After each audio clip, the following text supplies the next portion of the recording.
এই একটা হল রুমে তাও এ প্লাস প্রাপ্ত শিক্ষার্থী যাদেরকে সবাই এখন মিষ্টি খাওয়াচ্ছে, বাহবা দিচ্ছে। হ্যাঁ, ঘরে আম্মুরা কি না কি খাওয়াবে আগামী মানে গত কয়েকদিন তো এভাবে গিয়েছে, আদর আপ্যায়ন। তাদেরকে নিয়ে এসে একটা হল রুমের মধ্যে গিজগিজ করে বসতে দেওয়া একটু কষ্ট হচ্ছে, আপনাদের বোঝা যাচ্ছে। বাট আমরা কিছু স্বপ্নের কথা বলবো, এই জন্যই মূলত আপনাদেরকে নিয়ে আসা। এখানে সবাই তো এ প্লাস পেয়েছেন, তাই তো? এ প্লাস পান নাই কিন্তু চলে আসছেন, এমন কি আছে? নাই না, সবাই এ প্লাস, মাশাআল্লাহ। সাধারণত যেটা হয় ক্লাস 10 এ প্লাস পাওয়ার পরে মোটামুটি মানে পায়ের নিচে মাটি লাগে না আর কি, এটা ভাবসাব থাকে খুব। খুব ভালো লাগে যে আমার মতো প্রাণী মনে দুনিয়াতে আর নাই, আমি যে লেভেলের রেজাল্ট করে ফেলছি, কই না কই যাবো, কি না কি করবো, এটা ভাবসাব থাকে। তো রিয়েলিটি কি এটা বলার জন্য আজকের আয়োজন, আজকের প্রোগ্রামটি আয়োজন করতে চট্টগ্রাম আজকে ঢাকা মহানগর উত্তর শাখা ছাত্র শিবিরের আজকে প্রোগ্রামটি আয়োজন করেছে। আমি শাখাকে ধন্যবাদ জানাবো যে আমাদের কেন্দ্রের ইনস্ট্রাকশন অনুযায়ী সারা দেশে যেমন করে প্রোগ্রাম করার কথা সবগুলো শাখায়, ঠিক সেই ধারাবাহিকতায় আপনাদেরকে নিয়ে প্রোগ্রামটি বাস্তবায়ন করছেন।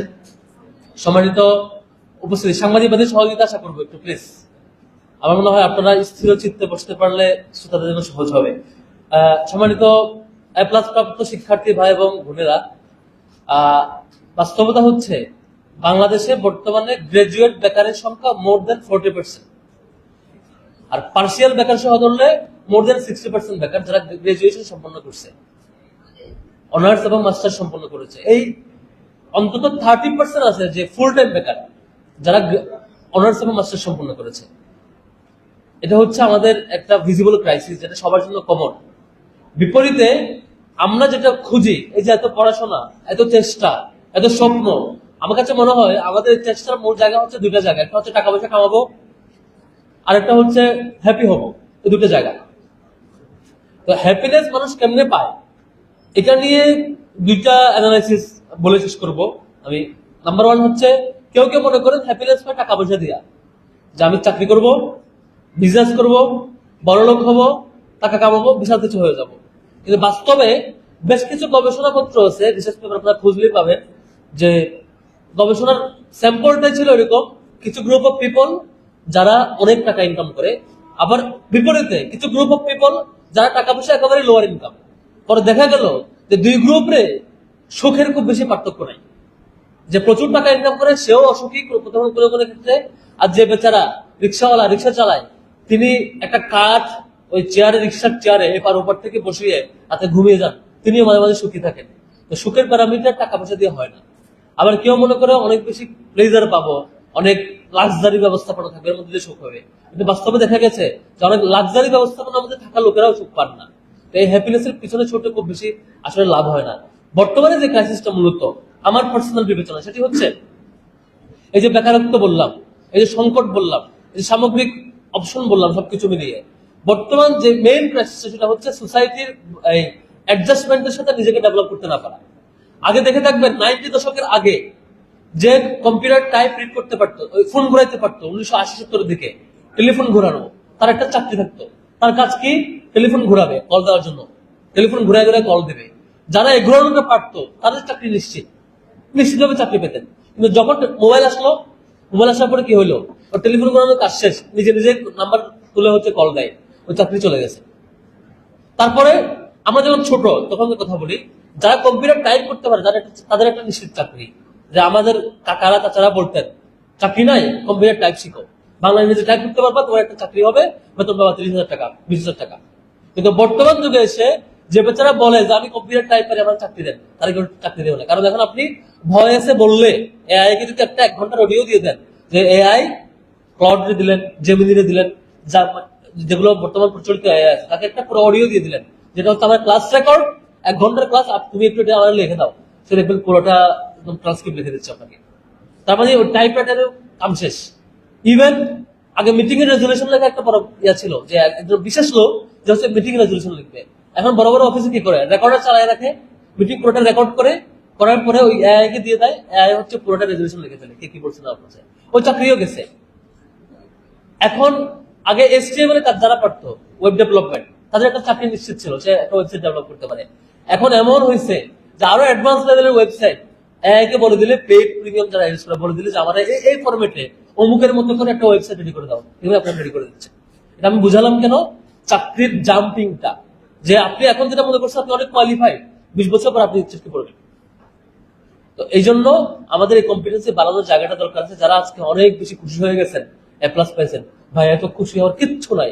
আপনার মতো আরো 1 লক্ষ শিক্ষার্থী এ প্লাস পাইছে, পাইছে না? আপনাদের সাথে 1,11,000 শিক্ষার্থী এ প্লাস পেয়েছে, আমি যদি সংখ্যাটা ভুল না করি, তাই তো? 1,11,000 যদি এ প্লাস পেয়ে থাকে, তার মধ্যে ঢাকা বিশ্ববিদ্যালয়ের চান্স পাবে সর্বোচ্চ 6,000। ঢাকা বিশ্ববিদ্যালয়ের চান্স পাবে 6,000, আরো 5-6,000 ধরুন মেডিকেলে, আর 5-6,000 ধরুন বাকি বিশ্ববিদ্যালয়ে। সব মিলিয়ে সর্বোচ্চ 30 থেকে 40,000 শিক্ষার্থী বিভিন্ন বিশ্ববিদ্যালয়গুলোতে চান্স পাবে। বাকিরা কই যাবেন? আবার এমনও দেখবেন যে বেচারা এ প্লাস পায় নাই, সে বেচারা এমন জিদ দিয়ে পড়াশোনা করছে, সে ঢাকা বিশ্ববিদ্যালয়ে চান্স পাইছে। আর এদিকে আপনার মতো কোনো শিক্ষার্থী যে বসে আছেন, এ প্লাস পাইছেন, ঢাকা বিশ্ববিদ্যালয়ে ফেল করে বসে আছেন, হতে পারে। এজন্য এই 2 বছর একটাই রিমাইন্ডার দিব ভাই, সেটা হচ্ছে খুব বেশি পুলকিত হওয়ার কিচ্ছু নাই, খুব বেশি আনন্দিত হওয়ার কিচ্ছু নাই। আপনি একটা বড় লড়াইয়ে পা রেখেছেন মাত্র। এই লড়াইয়ে আপনাদের জিততে হইলে এখন থেকে সিরিয়াস হইতে হবে। এখন থেকে আগামী 2টা বছর আপনার যে স্বপ্ন বুয়েটে যাওয়া, আপনার যে স্বপ্ন ঢাকা বিশ্ববিদ্যালয়ে যাওয়া, আপনার যে স্বপ্ন মেডিকেলে যাওয়া, সেই স্বপ্নটা অনেক ভালোভাবে পূরণ হবে। এটাই আমরা চাই। এই পূরণের পথে আপনি যাতে এমন না হয়ে পড়ে, 2 ক্যাটাগরি মানুষ আমরা খুব সমাজে দেখি। একটা হচ্ছে সে যথেষ্ট সামাজিক মানুষ, সে সব কাজ করে, সে শিবির করে বা ডিবেটিং ক্লাব করে বা হচ্ছে রোভার স্কাউট করে বা অন্যান্য পলিটিক্স করে অথবা অন্য এক্সট্রা কাজ করে, কিন্তু তাই ওই বেচারা এত কাজ করতে গিয়ে আর পড়াশোনা কম পায়, সে পড়াশোনা ছিটকে পড়ে সোশ্যাল কাজের জন্য। আবার আরেক বেচারা আছেন, সে হচ্ছে সামাজিক বা বাইরের কোনো এঙ্গেজমেন্টে কিছুই নাই, সে শুধু পড়াশোনা করেন। এত বেশি পড়াশোনা করেন, সে হয়তো গোল্ডেন প্লাস পেয়েছে, তার মিনিমাম লিডারশিপ কোয়ালিটি নেই। পরে দেখা যাবে সমাজের সাথে বিচ্ছিন্নতা হওয়ার কারণে, মানুষের অন্যান্য ক্যাপাসিটি বিল্ডিং এ সে পার্ট না হওয়ার কারণে, অন্যান্য ক্যাপাসিটি বিল্ডিং এর জায়গাটাতে সে নিজেকে অংশ না বানানোর কারণে সে সোসাইটিতে কখনো লিড দিতে পারে না। আমাদের অসংখ্য মেধাবী শিক্ষার্থী আছে, আমার ঢাকা বিশ্ববিদ্যালয়ের অসংখ্য শিক্ষককে আমি চিনি, যে শিক্ষক বড় বড় লেকচার দেন এবং যে শিক্ষক মাস শেষে লাখখানেক বেতন পান, কিন্তু ওই বেচারা কাউকে কনভিন্স করতে পারেন না তিনি ঢাকা বিশ্ববিদ্যালয়ের শিক্ষক। যে শিক্ষক হয়েছেন তার মানে তিনি এসএসসি, এইচএসসি, অনার্স মাস্টার্স শেষ করে পিএইচডি করছেন, ঢাকা ইউনিভার্সিটির শিক্ষক হয়েছেন। বাট ওনাকে যদি বলা হয় আপনি এই প্রবলেমটা সলভ করেন, ক্রাইসিসটা ডিল করেন, ওই বিপদটাকে সামলান, ওই জাতীয় ইস্যুটাকে ডিল করেন, ওনার ওই সাহস নাই। ফলে উনি আর কন্ট্রিবিউট করতে পারেন না। ওনার জীবনে শুধু একটা কাজেই করেন, সেটা হচ্ছে বউ বাচ্চা পালা। কিভাবে? আপনি দেখবেন আজকে যদি আমি এই উদাহরণটা প্রায়ই দিই। আপনি যদি আজকে মারা যান, সিম্পলি চিন্তা করেন, আপনি যদি আজকে মারা যান, আপনার জন্য কয়জন মানুষ ফিল করবে, আফসোস করবে, কান্না করবে? কয়জন মানুষ? 20 জন, 30 জন, 50 জন, 100 জন মানুষ কান্না করবে আপনার জন্য আপনি মারা গেলে। 20 বছর পরে মারা গেলেন, তাহলে কয়জন মানুষ কান্না করবে? অন্যভাবে যদি গিউটার করে চিন্তা করেন, আজকে আপনার বাবা মারা গেলে, আপনার চেয়ে 20 বছরের বেশি বড় হয়তো, তিনি যদি আজকে মারা যান, তাহলে কয়জন মানুষ কান্না করবে? চাচা মারা গেলে কয়জন মানুষ কান্না করবে? তো কোশ্চেনটা কেন করতেছে? এটা মানুষের ইম্প্যাক্ট অ্যানালাইসিসের একটা ফ্যাক্টর। অর্থাৎ আপনি যত বেশি বেঁচে রয়েছেন, আপনার লাইফ যত বেশি বাড়ছে, সাথে সাথে আপনার ইম্প্যাক্টটা ততটুকু বাড়ছে কিনা। যদি না বেড়ে থাকে, যদি মনে করেন থাকেন না আমি জাস্ট এটাই যে আমি গত 40 বছরের লাইফ পার করছি, সিম্পলি আপনাকে কোশ্চেন করা হলো, ভাই আপনার বয়স হলো 50, আপনার আউটপুট কি কি করলেন 40 বছর 50 বছরে?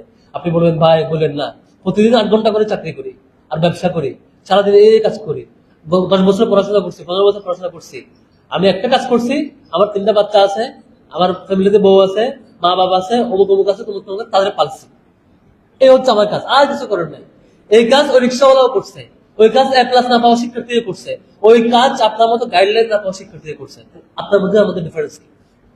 ডিফারেন্স তখন হবে যখন আপনি চেঞ্জ মেকিং কিছু করতে পারবেন, আপনি লিডার হয়ে উঠবেন আপনার ফিল্ডে, আপনি লিডার হয়ে উঠুন, আপনি বস লেভেলে কাজ করতে পারবেন।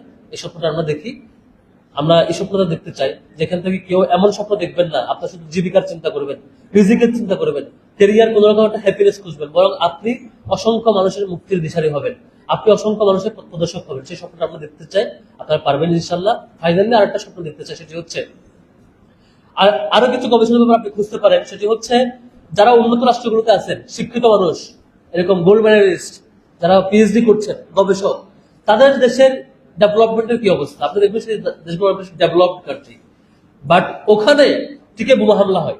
ওইখানে সুইডেনে গত বছর সর্বোচ্চ সংখ্যক, গত 2024 সালে ওই উন্নত রাষ্ট্রগুলোর মধ্যে বোমা হামলার রেশিওতে সুইডেন সবচেয়ে বেশি আগায় আছে। 315টা বোমা হামলা হয়েছে এক বছরের মধ্যে, নিজেরা হামলা করছে। আর ইউএসএ তো রেগুলার ঘটনা। আর ইউএস এর ব্যাপারে একটা অ্যানালাইসিস হয়, যদি 1 মিনিট বিদ্যুৎ বন্ধ থাকে তারা আশঙ্কা করেন যে কয়েক লক্ষ রেপ ছাড়া যেতে পারে, ধর্ষণ কয়েক লক্ষ ছাড়া যেতে পারে যদি মিনিট 2 বা 1 মিনিট বা 5 মিনিট মানে একটা পোর্শন যদি বিদ্যুৎ বন্ধ থাকে, তারা এই ভয় পায়। তারা শুধুমাত্র সমাজটাকে টিকায় রাখছে ক্যামেরা দিয়ে, জায়গায় জায়গায় ক্যামেরা, সিকিউরিটি সিস্টেম, রেকর্ড হবে, বিচার হবে। আপনি চীনে যান, চীনে বেইজিং এ দেখবেন পুরোটা নিয়ন্ত্রিত, কোন বেটা কোন রুম থেকে কোন রুমে যাচ্ছে সব রেকর্ড হয়, কোন মানুষ কোন দিক থেকে কই যাচ্ছে সব রেকর্ড হয়। ফলে কেউ ভয়ে ক্রাইম করে না। বেইজিং থেকে কিছু দূরে গিয়ে একটা শহরে যান, একটা গ্রামে যান, দেখবেন এখানে চুরি, খুন, হত্যা, ধর্ষণ, লুটপাট সব ক্রাইম হচ্ছে। কেন হচ্ছে? কারণ হচ্ছে তারা এই জায়গায় ক্যামেরা দিয়ে ঠেকায় রাখছে, যে জায়গায় ক্যামেরা না ওই জায়গায় সব ক্রাইম হয়। বিপরীতে আমরা যখন দেখি আমাদের পূর্বপুরুষদের যুগে, ওমর রাদিয়াল্লাহু তাআলার আমলে কিংবা উমর ইবনে আব্দুল আজিজ রাদিয়াল্লাহু তাআলার আমলে, আপনি খুলাফায়ে রাশিদিন আমলে আপনি যখন দেখবেন, কিংবা সর্বশেষ উসমানী খেলাফতের সময় দেখবেন, আমরা দেখেছি মানুষজন বাইরে হচ্ছে জিনিসপত্র দরজা খুলে রেখে ঘুমায় যেতেন, ভয় পেতেন না। আমরা দেখতাম যে মানুষজন সেই সময়টাতে, আমার একটা বোন, তিনি এক শহর থেকে আরেক শহরে হেঁটে হেঁটে যাইতেন, কিন্তু তিনি ভয় পেতেন না ওনাকে কি অ্যাটাক করবে। মানুষ, যুদ্ধ চলছে, ওমর রাদিয়াল্লাহু তাআলার আমলে যুদ্ধ হয়েছে, পারস্য বিজয়ের সময় সৈনিক সেই যুদ্ধে বিশাল একটা স্বর্ণ মুকুট পেয়েছেন, স্বর্ণের মুকুট, তিনি গিয়ে সেটা রাষ্ট্রীয় ঘোষণা জমা দিচ্ছেন। তখন কোনো ক্যামেরা ছিল না, সেই স্বর্ণের মুকুটটা চুরি করছেন কিনা। অর্থাৎ সততা, সেই দক্ষতার পাশাপাশি এই যে খুলুসিয়াতটা, এই যে পিওর জায়গা, মানুষকে মানে মানুষের ভয়ে কাজ না করে আল্লাহর ভয়ে ধর্ষণ, খুন, হত্যা সব বন্ধ হয়ে যাওয়া, এর কারণ ছিল তাকওয়ার একটা প্র্যাকটিস ছিল। আমরা এক্স্যাক্টলি এটাই চাই, দুটা জিনিস, আপনি দক্ষ হয়ে উঠবেন, আপনি মুত্তাকি হয়ে উঠবেন। এজন্য ছাত্র শিবিরের আমরা আজকে সফলতা এটা বলবো না যে আপনারা শিবির করবেন, আমি কাউকে আজকে বক্তব্য দিয়ে বলবো না তারা শিবির করবেন, তবে আমরা এটুকু চেষ্টা করি আমার সাথে আমার সংগঠনে যারা থাকেন তারা দক্ষ হয়ে উঠবেন, পাশাপাশি তারা মুত্তাকি হবেন। আমাদের সিলেবাসটা এমন করে ডেভেলপ করা, আমাদের ট্রেনিং প্রসিডিউরটা এমন করে ডেভেলপ করা, যে কারণে আওয়ামী লীগ কিংবা ফ্যাসিবাদী সরকার গত 15 থেকে 17 বছর ধরে টানা এই যে শিবিরোফোবিয়া তৈরি করার মধ্য দিয়ে যে লড়াই গেছে, যেভাবে শিবিরের ব্যাপারে ভয় তৈরি করছে, বিশেষত ঢাকা শহরে প্রত্যেকটা ফ্যামিলির লোকেরা শিবিরকে ভয় হইতো, মনে করতো শিবির আসছে মানে মেরে ফেলবে, টক কেটে দিবে, এই বুঝি জবাই করে দিবে, এই বুঝি বোমা মারবে, এই একটা ভয় আতঙ্ক ঢাকা শহরের প্রায় ফ্যামিলিতে ছিল। আমার মনে পড়ে যে একজন শিক্ষার্থীকে আমি শিবিরের দাওয়াত দিই, ঘটনা হচ্ছে 2020 সালের ঘটনা। শিবিরের দাওয়াত দিই, বলেছে আমি শিবির করি, তোমার শিবিরের দাওয়াত দিলাম, সে আমার সামনে কাঁপতে কাঁপতে পেশাব করে দিয়েছে রীতিমতো। শিক্ষার্থী হচ্ছে আজিমপুরে, ঢাকার আজিমপুরের শিক্ষার্থী একজন, তার বাড়ি আজিমপুরে, তাকে পরিচয় দাওয়াত দিলাম, সে ভয়ে কাঁপতে কাঁপতে রীতিমতো পেশাব করেছে। আমি তো অবাক হয়ে গেছি, মানে এই লেভেলের শিবিরোফোবিয়া সবার মধ্যে থাকে। সে পরে অনেকদিন পরে আমাকে বলছে, ভাই আমি তো অনেক ভয় পাইতাম শিবিরকে, মনে করতাম যে তারা আমাকে বোমা মারবে, মেরে ফেলবে, আপনি শিবির করেন, আপনি না জানি কোন ধরনের বোমা মারেন আমার বাসায়, এই ভয়ে আমি হচ্ছে মানে এরকম ভয় পাইছি। তো আলহামদুলিল্লাহ তারা এ ধরনের শিবিরোফোবিয়া এস্টাবলিশ করবার পরও আমাদের লড়াইটা থামে নাই, আমাদের লড়াইটা ঝরে পড়ে নাই। আমরা ডাকসু থেকে শুরু করে চাকসু, রাকসু, জাকসু, জকসু, প্রত্যেকটা ছাত্র সংসদ নির্বাচনে ছাত্র শিবিরকে শিক্ষার্থীরা ভোট দিয়েছে একটাই জায়গায়, সেটি হচ্ছে আমরা আসলে শিক্ষার্থীর জন্য কাজ করার চেষ্টা করি, ডেভেলপ করার চেষ্টা করি। আপনাদের ব্যাপারে এটাই প্রত্যাশা, আমাদের শিক্ষার্থী ভাই বোনেরা মুত্তাকি হয়ে উঠবেন, একটা ভালো প্র্যাকটিসের মধ্য দিয়ে যাবেন। যিনি মুসলিম তিনি আপনার ধর্মের জায়গায় প্র্যাকটিস করবেন, যিনি হিন্দু তিনি আপনার ধর্ম প্র্যাকটিস করবেন, যিনি খ্রিস্টান আপনি আপনার ধর্ম প্র্যাকটিস করবেন। আপনার ধর্মের মধ্য দিয়ে, ক্ষুধা বিরতার মধ্য দিয়ে, সস্যার উপস্থিতি ফিল করার মধ্য দিয়ে আমরা যে সমাজের স্বপ্ন দেখি সেই সমাজে ক্রাইম একেবারেই কম থাকবে, একেবারেই থাকবে না, প্রত্যেকটা জিনিস অ্যাড্রেস করা যাবে এবং ফাইনালি আমরা দক্ষ মানুষ হয়ে সমাজটাকে করবো। আপনারা এই ক্লাসে খুশি হয়ে থাকেন না আল্লাহর হস্তে, আগামী 2টা বছর খুব কঠিনভাবে পড়াশোনা করেন। আপনাদেরকে ওয়েলকাম করতে চাই ঢাকা বিশ্ববিদ্যালয় যারা তাদেরকে, কিংবা আপনারা বইটা চান্স পাওয়ার পরে জানাবেন ভাই বইটা চান্স পেয়েছি, আলহামদুলিল্লাহ আপনার স্বপ্ন দেখবেন যে ঢাকা মেডিকেল চান্স পেয়েছেন। এমন করে দেখতে চাই যে আপনারা ঢাকায় আছেন, ঢাকাতে থাকবেন, বাইরে যাতে যাওয়া না লাগে আর কি, এর মধ্যে পড়বেন, সেই স্বপ্ন দেখি। আসসালামু আলাইকুম রহমতুল্লাহ।